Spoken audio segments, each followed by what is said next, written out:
Hello বন্ধুরা, ঘরের তৈরি রান্নার চ্যানেল থেকে তোমাদের স্বাগতম। আজকে আমি সন্দেশ বানাচ্ছি। দুধটাকে আগেই ক্ষীর করে রেখেছি। এখন একটু ঘি দিয়ে এটাকে একটু শক্ত করে নিচ্ছি, তারপর সন্দেশ বানাবো। এই সন্দেশ যাবে অনেক দূরে,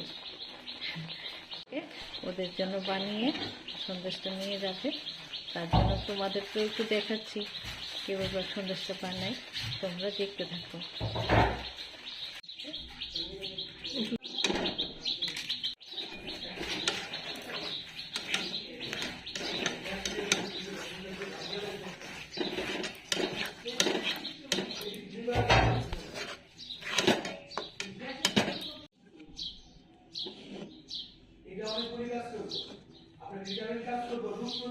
দেখো কেমন হয়ে গেছে, টানিয়ে নিচ্ছি এটা, তারপরও ঠিকঠাক হয়নি, আস্তে আস্তে হচ্ছে।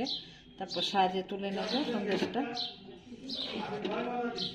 দেখো কিভাবে সাজের মধ্যে সন্দেশগুলো বানানো হচ্ছে।